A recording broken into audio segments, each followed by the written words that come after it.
Hi hello welcome to Kiran TV news. కన్నా రజని ఆవిడ గురించి మనందరికీ తెలుసు. జనసేన పార్టీ లీడర్గా, జనసేన పార్టీ స్పోక్స్ పర్సన్గా పనిచేశారు గత కొద్దిగా సంవత్సరాల క్రితం వరకు కూడా. ఓ సంవత్సరం నుంచి జనసేన పార్టీ నుంచి బయటకు వచ్చేసినట్టే అని చెప్పి చాలా మంది అనుకుంటున్నారు. కొంచెం వైఎస్ఆర్సీపీ పార్టీలో జాయిన్ అయిపోయారనో కొంతమంది ఏదో రకాలుగా మాట్లాడుతున్నారు. ఈవెన్ నిన్న మొన్న కూడా మనం కూడా ఒక వీడియో చేసాం. ఆవిడకి సంబంధించిన విషయాలన్నీ కూడా మనం దాంట్లో మాట్లాడుకోవటం జరిగింది. అయితే ఇప్పుడు కంప్లీట్గా కన్నా రజని గారు మొత్తం వైఎస్ఆర్సీపీ ఛానల్స్కి మాత్రమే ఇంటర్వ్యూలు ఇస్తారంట. ఇంకా ఎవరికి ఇంటర్వ్యూలు ఇవ్వరట.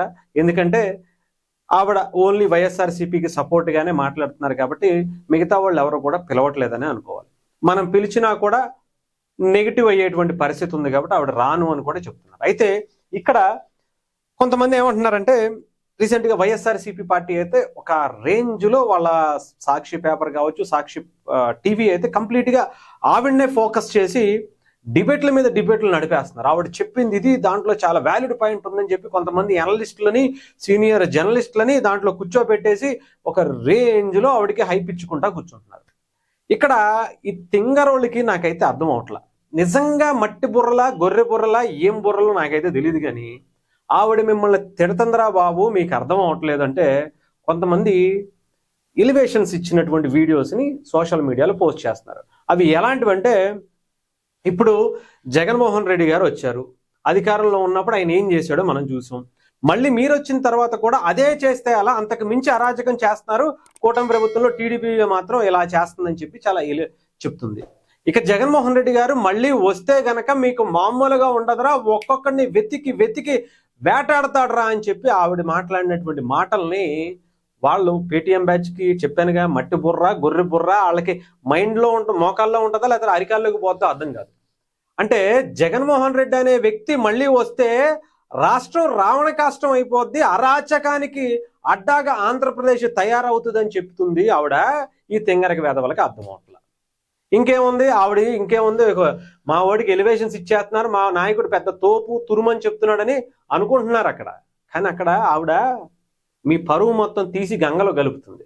ఇకపోతే వస్తే ఏదో పీకేస్తాడు, జగన్మోహన్ రెడ్డి గారు లేపేస్తాడు అని చెప్పి ఆవిడ చెప్తుంటే ఈ తెంగరేదలేమో ఇలా ఎలివేషన్స్ ఇచ్చుకుంటున్నారు.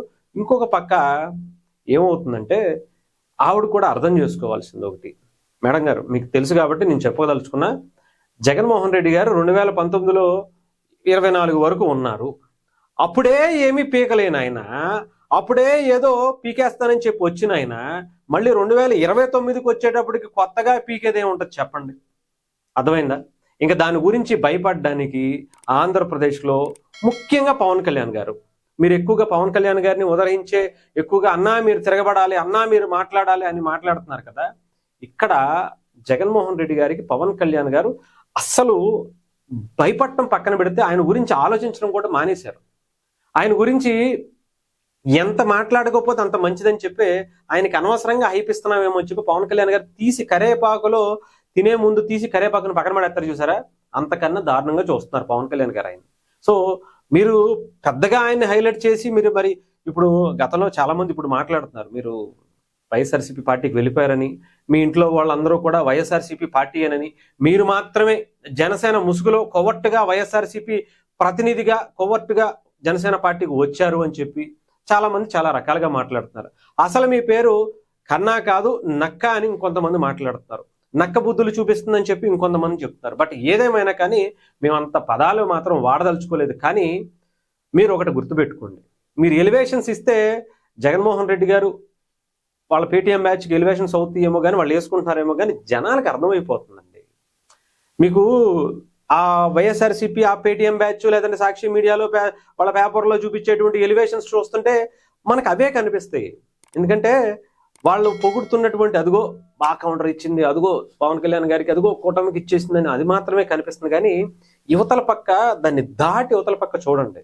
మొన్న మీరు ఛానల్లో చేస్తే కొంతమంది నెగిటివ్గా తిట్టారన్నారు కదా, ఇటుపక్క బిహైండ్ మీ వెనకాల ఇటుపక్క చాలా మంది మీరు ఏం చేస్తున్నారు, మీరు ఎందుకు అలా అయిపోయారు ఏంటి అనేది చాలా మంది వీడియోస్ వచ్చేస్తున్నాయి. కొంతమంది మీరు కేసులు తీసుకుని వాదించట్లేదు, డబ్బులు కొట్టమన్నారని చాలా రకరకాలుగా మీరు ఫుల్ కమర్షియల్ అని చెప్పేసి దానికి సంబంధించే నాకు తెలిసి మీరు సంవత్సరం నుంచి జనసేన పార్టీ మిమ్మల్ని దూరం పెట్టింది. వెయిట్ చేశారు. ఆ పార్టీ ఏమన్నా దగ్గర తీసుకుంటుందేమో అనుకున్నారు, అవ్వట్లేదు. ఇంకా మనకి ఇది మళ్ళీ మనం వెనక్కి తీసుకునేటువంటి ఉద్దేశం జనసేన పార్టీకి లేదు అనుకున్నారు కాబట్టి మిమ్మల్ని వదిలేశారు. ఎందుకంటే నేను వేరే ఛానల్కి సంబంధించినటువంటి ఆఫీస్ ఓపెనింగ్ మిమ్మల్ని పిలిచినప్పుడు చాలా క్లారిటీగా చెప్పారు. నన్ను పార్టీ నుంచి ఈ రోజే నాకు ఒక లెటర్ వచ్చింది, నన్ను దూరం పెట్టమన్నారు, పార్టీ కార్యక్రమాలకు అఫీషియల్గా మిమ్మల్ని నన్ను వెళ్ళనివద్దన్నారు అని. అయినా ఇది ఛానల్ ఓపెనింగ్ కదా మేడం, మీరు రావచ్చు కదా అంటే లేదులే తర్వాత వస్తానులే అన్నారు, వదిలేసాం అంతే. అంటే ఇది దాదాపు సంవత్సరం పైన అయిపోయింది ఆఫీస్ ఓపెనింగ్ విజయవాడలో అయ్యి. బట్ మీరు అప్పటి నుంచి చాలా మంది క్లారిటీ చెప్పడం కోసం, అంటే మీరు ఏదో రీసెంట్ గా మీకు మీరుగా బయటకు వచ్చేసారని చెప్పి చాలా మంది అనుకుంటున్నారు. బట్ అందులో నిజం లేదు. మిమ్మల్ని సంవత్సరం క్రితమే పార్టీ నుంచి దూరం పెట్టారు, అఫీషియల్ గా బయటికి చెప్పలేదు. అప్పటి నుంచి చాలా మంది చాలా క్లారిటీగా వినొచ్చు కూడా. ఎక్కడైనా మీరు చూసుకుంటే ఆమె అడ్వకేట్ గా జనసేన పార్టీ నాయకురాలిగా మాత్రమే కొన్ని చోట్ల బయటకు వచ్చి మాట్లాడారు, కానీ అధికార ప్రతినిధిగా నన్ను ఎవరో పిలవద్దు అని మాత్రం ఆవిడ అప్పటికే చాలా వీడియోస్ లో కానీ ఇంకొక వీడియోస్ మనం చేసినటువంటి చాలా వీడియోస్ లో కూడా ఆవిడ చెప్పేశారు, నేను అడ్వకేట్ గా మాట్లాడుతున్నాను. సో ఎందుకు పార్టీ అప్పుడు సంవత్సర క్రితమే దూరం పెట్టింది అంటే డెఫినెట్ గా వెనకాల ఏదో ఒక పెద్ద రీజన్ లేకుండా జనసేన పార్టీ దూరం పెట్టదు, అందులో ఎటువంటి సందేహం లేదు. అలాగే ఒక ఆడపిల్ల, సో ఆవిని బయటకు తీసుకొచ్చి అనవసరంగా ఆవిడని ఇబ్బంది పెట్టేటువంటి ఆలోచన కూడా జనసేన పార్టీకి లేకపోయి ఉండొచ్చు, అందుకని అఫీషియల్ గా లెటర్ రిలీజ్ చేయకపోయి ఉండొచ్చు. బట్ ఆవిడికి ఇవి నాకు చెప్పినప్పుడు నాకు గుర్తుంది కాబట్టి నేను చెప్పదలుచుకున్నా. సో ఏదేమైనా సరే పేటీఎం బ్యాచ్ కి కొంచెం ఆలోచించండి. బిహైండ్ ఆవిడ కానీ ఆ పేటీఎం బ్యాచ్ ఆవిడకి ఇచ్చేటువంటి ఎలివేషన్స్ అయితే ఏవైతే ఉన్నాయో దాని వెనకాల చాలా కథ ఉంది.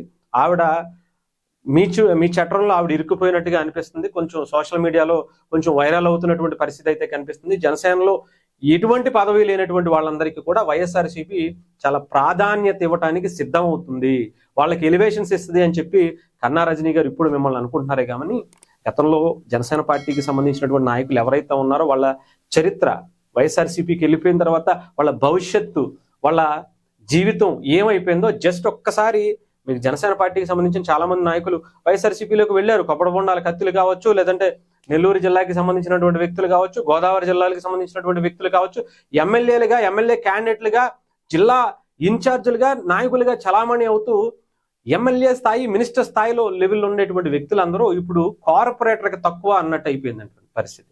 కొంచెం మీరు కూడా ఆలోచించుకోండి. మనం చెప్పారు అనవసరంగా గెలిచినటువంటి పార్టీలో ఉండాలి కానీ అధికారంలో ఉన్నటువంటి పార్టీలో ఉన్నారు కానీ ఓడిపోయిన పార్టీకి ఎందుకు వెళ్తారని. బట్ ఆ మట్టిబూర్లకు అర్థం అవట్లేదులేండి వాళ్ళకి కూడా. మీరు వెళ్ళన్నారు బట్ అయినా కానీ మిమ్మల్ని ఓన్ చేసుకుని కొంచెం మాట్లాడటం అయితే జరుగుతుంది. సో ఏదేమైనా కానీ చూద్దాం, ఈ పేటీఎం మ్యాచ్కి అంతే కదా పండగాలకి.